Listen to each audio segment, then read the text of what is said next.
The Johnson family had been planning their summer getaway for months. Mark, a hard-working accountant, wanted a break from the endless stress of spreadsheets and deadlines, while Lisa dreamed of sunlit mornings on a quiet beach, far from the chaos of city life. Their two children, Emma and Ryan, couldn't wait to build sandcastles and explore tide pools along the Gulf Coast.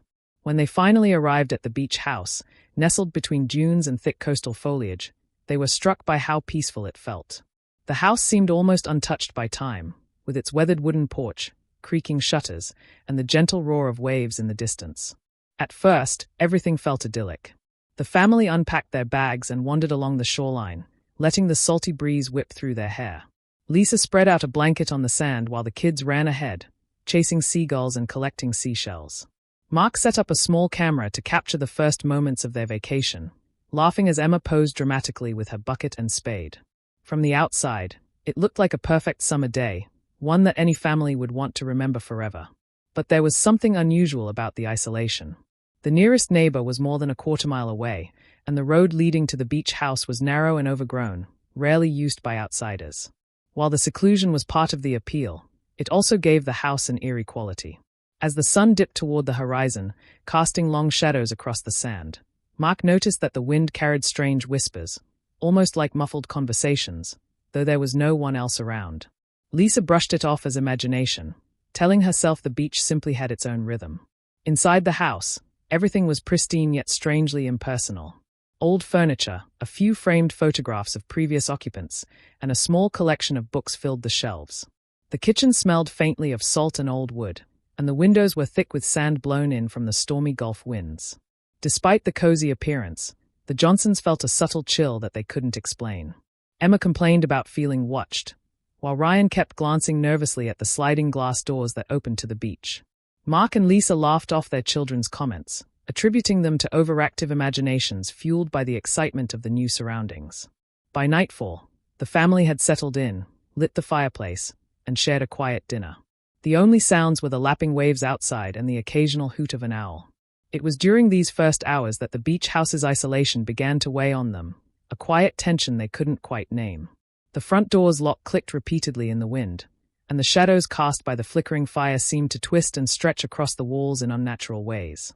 Though nothing overtly frightening had happened, the atmosphere carried a subtle unease, as if the house itself was alive, quietly observing the Johnson family, and waiting for something they could not yet understand. Neighbors and locals would later recall the Johnson family's final hours in haunting detail. That evening, just as the sun dipped below the horizon, the family took a long walk along the shoreline. Emma and Ryan ran ahead, their laughter echoing against the cliffs, while Mark and Lisa followed slowly, hand in hand.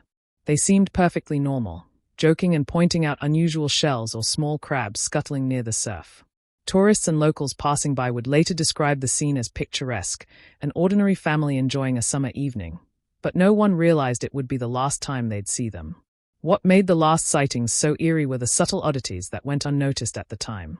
Some neighbors reported seeing flickering lights inside the beach house, though the family had assured everyone they were simply using lamps in each room. Others noticed the children's shadows dancing oddly on the sand, stretched and distorted in unnatural ways by the setting sun. One fisherman swore he saw a figure in the water, just offshore, watching the family intently before vanishing as suddenly as it had appeared.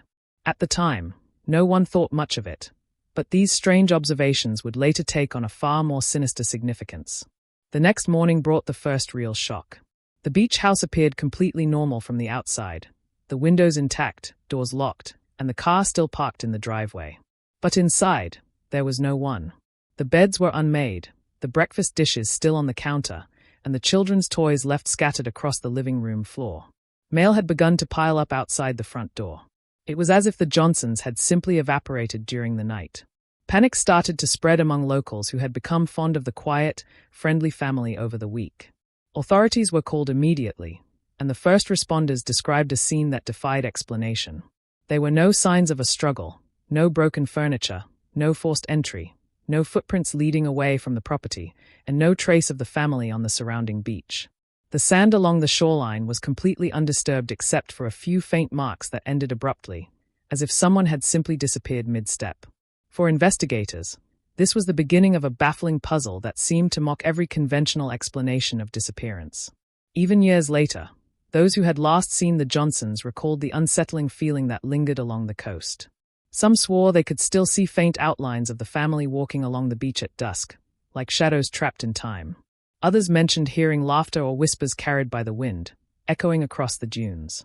What started as an ordinary evening stroll became the central mystery of the case. A family who vanished without a trace, leaving behind only questions, unease, and a chilling void that no one could fill. When law enforcement first arrived at the Texas beach house, the scene immediately struck them as unusual. The front door was locked from the inside, the windows were secure, and nothing appeared to be missing. The home still carried the faint smell of the family's last meal, and the refrigerator contained untouched food, as if the Johnsons had simply vanished mid-routine. Officers moved carefully through each room, searching for even the smallest clue, a dropped shoe, a scrap of paper, a fingerprint that could explain the disappearance. But everything inside seemed frozen in time. The meticulous order of the house contrasted sharply with the sudden absence of the family, creating a chilling sense of unease. Investigators quickly realized the lack of forced entry made conventional explanations impossible. There were no signs of burglary, no broken locks, and no evidence that anyone had entered the house from the outside.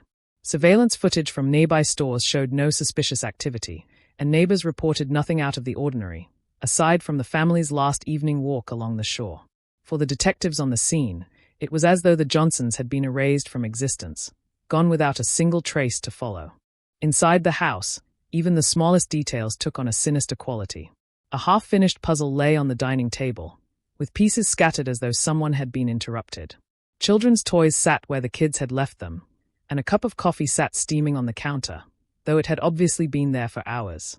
Investigators noted that the family dog, usually protective and vocal, remained in the living room, calm and seemingly confused, as if it too had been abandoned.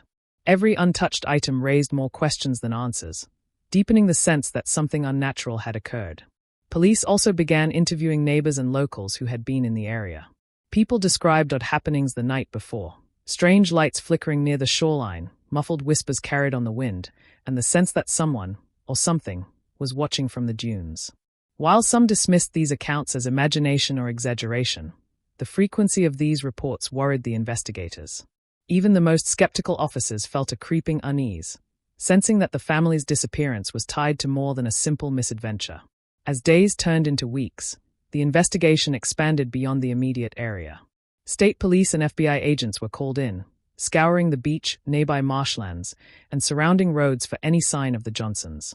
Helicopters hovered over the coastline, and search teams combed every inch of sand, water, and woods. Despite their exhaustive efforts, nothing was found. No footprints leading away, no hidden paths, no trace of the family in the surrounding areas. The investigation was becoming a nightmare for authorities. The more they searched, the more inexplicable the disappearance seemed, and the chilling mystery of the locked Texas beach house grew ever darker. As investigators combed through the Johnsons' beach house, they began to notice strange and unsettling details that didn't make sense. On the kitchen counter, a half-prepared meal had been left untouched, as if the family had walked away mid-dinner. The stove was still warm, and a pot of pasta had started to cool, the aroma lingering in the air like a ghostly reminder of their sudden absence. Tiny items, like a half-drunk cup of juice and a child's forgotten spoon, seemed almost like clues, small, ordinary objects that hinted at normal life but contrasted sharply with the eerie emptiness surrounding them. Outside, the sand told a story that confused and unnerved the search teams. There were footprints near the water, appearing to lead away from the house, but strangely, they stopped abruptly, disappearing mid-step as though the people had simply vanished into thin air. There were no signs of struggle, no drag marks, nothing to suggest the family had been taken forcibly. Even seasoned detectives admitted they had never seen anything like it. The beach, which had seemed so peaceful just days before, now felt ominous, as if hiding secrets under its golden surface. The children's toys scattered across the living room added another layer of mystery. Blocks were stacked in half-finished towers, action figures lay in odd positions, and a favorite stuffed animal was propped up in a chair, staring toward the window. It was almost as if the children had been interrupted mid-play, frozen in time. Even the family dog's behavior was strange. It refused to leave the living room and seemed agitated, pacing in tight circles as though aware of something the investigators could not see. Every small oddity reinforced the feeling that the house itself held secrets that might never be explained. Perhaps the most unnerving clues were the reports from neighbors and passers-by. Several claimed to have seen shadows moving inside the house even after the family's disappearance was reported. Others heard faint whispers at night, carried on the coastal wind, though no one could locate the source. Some locals even described seeing lights flickering across the dunes at odd hours, like lanterns moving with purpose. While skeptics tried to dismiss these accounts as imagination or tricks of the mind, investigators couldn't entirely ignore the pattern. Something strange had been happening around that house long before the family vanished. Inside the house, the atmosphere itself seemed alive. The old wooden floors creaked underfoot, though no one had walked on them, and doors would sometimes open slightly on their own in the ocean breeze. Even objects would occasionally shift positions when no one was looking. These oddities, combined with the abandoned toys, the unexplained footprints, and the lingering smells of a normal evening frozen in time, made the investigation increasingly surreal. The clues hinted at something beyond the ordinary, a disappearance that was far more sinister and mysterious than anyone could have imagined. As the weeks turned into months with no leads, the Texas police realized the case was beyond their ability to solve alone. The Johnson family had vanished without a trace, leaving behind no evidence and no witnesses with concrete information. Frustration and fear mounted in the small coastal town, and whispers of supernatural forces began to circulate. It wasn't until an anonymous tip reached the FBI that a new chapter of the investigation began, a tip suggesting that the disappearance might be linked to a larger, more sinister network operating along the Gulf Coast at the time. FBI agents arrived quietly, their presence immediately signaling that the case had escalated to federal attention. They conducted a meticulous review of every detail from the local investigation, cross-checking notes, photographs, and witness statements. Using more advanced forensic technology than what was available in 1996, they examined the house for hidden fingerprints, traces of DNA, and microscopic signs of movement. Every inch of the home was analyzed, from the ceiling rafters to the floors beneath the carpets, in search of the faintest clue that could explain how an entire family had disappeared from a locked house. Then came the breakthrough, the discovery of a rare sand mixture in and around the house. The sand did not match the composition of the beach just outside the Johnson home, but instead matched a unique blend found only along certain parts of the Gulf Coast. This suggested that someone, or something, had moved the family from the property before their disappearance was noticed. Investigators also noted subtle disturbances near the dunes, shapes in the sand that resembled human activity but were unlike ordinary footprints. The evidence hinted at a calculated operation, something planned and executed with precision, but the scale and purpose of it remained unclear. As the FBI dug deeper, they also uncovered connections to past cases of disappearances in nearby coastal towns during the 1990s.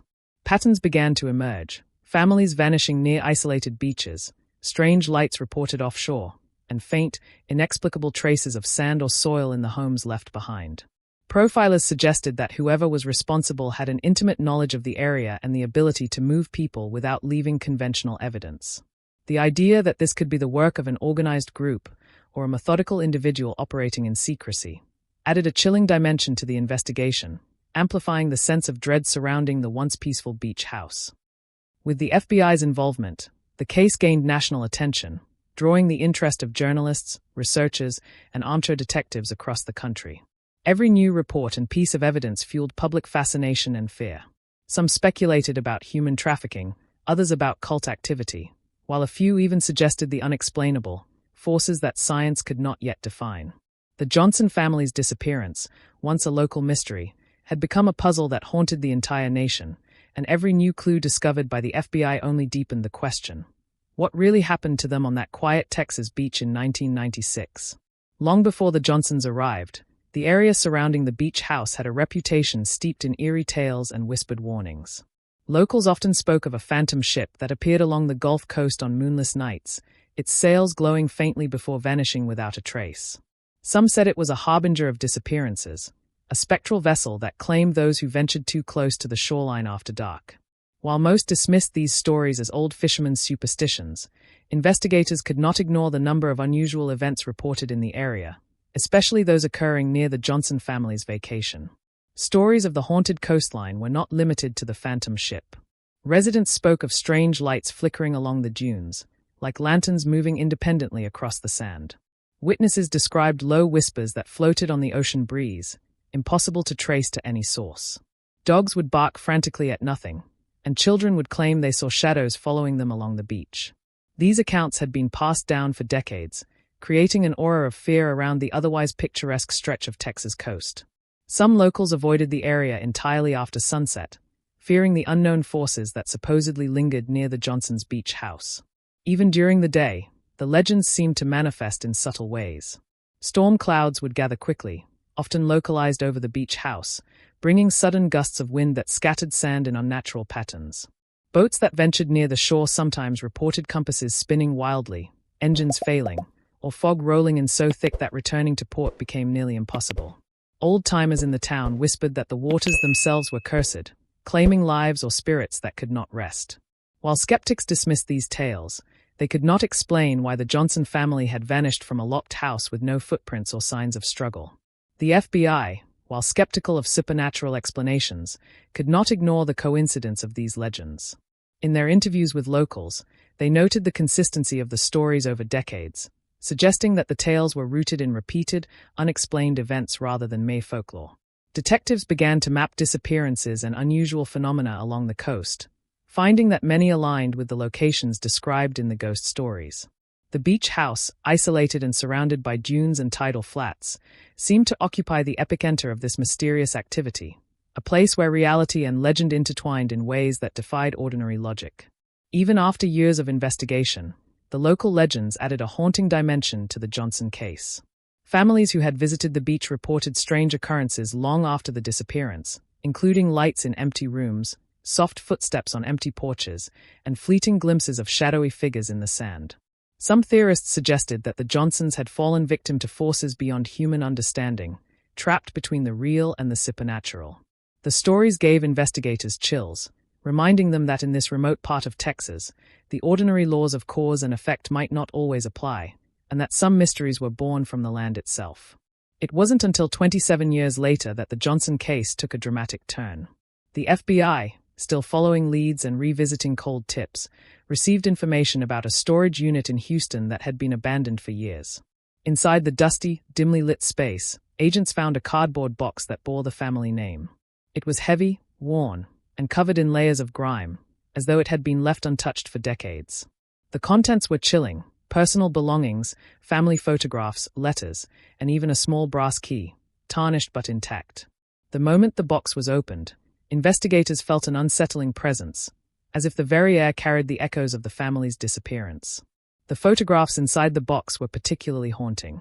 Some were ordinary snapshots of birthdays, beach days, and family portraits, but others showed inexplicable anomalies: faint shadows in the background that seemed to move independently, blurred faces, and lights that appeared in places they couldn't have been. Letters from Mark and Lisa revealed subtle hints of growing unease in the months leading up to their vacation. One letter mentioned someone watching from the dunes. Another spoke of unfamiliar cars parked on side roads at odd hours. These small warnings, written in otherwise casual tones, painted a picture of a family who sensed danger but had no way to escape it. The brass key found in the box led to a small safe deposit box in a local Houston bank. Inside, the FBI discovered a leather-bound journal that had been carefully hidden for decades. Written primarily by Mark, it chronicled the family's last days with a combination of ordinary memories and growing paranoia. The final entries were particularly disturbing, describing a shadowy figure that had been following them along the coast, threatening anyone who tried to speak about the beach house. The journal abruptly ended mid-sentence: "They know where we are. If this is found, it means we didn't," leaving the sentence, and the fate of the family, ominously incomplete. What made the discovery even more terrifying was the realization that the box, photographs, and journal had been deliberately hidden. Whoever had left these items intended for them to be found decades later, as if sending a message from the past. For investigators, it was a glimpse into a carefully orchestrated disappearance, suggesting not random chance or supernatural forces alone, but a deliberate, malevolent human presence that had trapped the family in a nightmare they could not escape. The box became a window into the horror that had consumed the Johnsons, revealing that their disappearance was far more sinister than anyone had imagined. Even after these revelations, questions remained unanswered. There was still no trace of the family themselves, no bodies, no sightings, no definitive explanation. The items recovered raised terrifying possibilities: human trafficking, a cult, or even a predator who had chosen the family as part of a long-hidden plan. Every new piece of evidence only deepened the mystery, leaving investigators and the public alike grappling with a chilling truth. Some disappearances are not meant to be solved, and some mysteries linger, haunting the places and people left behind for decades. And so, the Johnson family's disappearance remains one of the most baffling mysteries in American history. Decades have passed, and despite every clue, every investigation, and every haunting account from locals, no one knows exactly what happened on that quiet Texas beach. The locked house, the vanished footprints, the shadowy figures, and the cryptic journal all hint at a truth that is just out of reach, one that may never be fully uncovered. What happened to Mark, Lisa, Emma, and Ryan? Were they victims of something human, or something far more sinister? The items found, the warnings in the journal, and the stories whispered along the Gulf Coast suggest that whatever took them was patient, calculated, and impossible to stop. And even now, as the wind sweeps across the dunes and the waves crash against the shore, some say you can still hear faint whispers carried on the breeze, a reminder that the Johnsons' story is far from over. Perhaps the most terrifying part is this: for every mystery solved, there are countless others waiting in silence, in places just like that secluded beach house. And maybe, somewhere along that lonely stretch of Texas coast, the answers lie hidden, just out of reach, waiting for the next curious soul brave enough to search. So the question remains, and it will haunt you long after this story ends.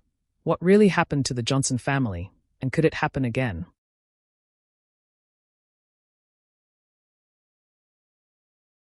If you liked this video, don't forget to hit that like button, share it with your friends, and drop your thoughts in the comments below. Most importantly, subscribe and hit the bell icon so the next secret finds you first.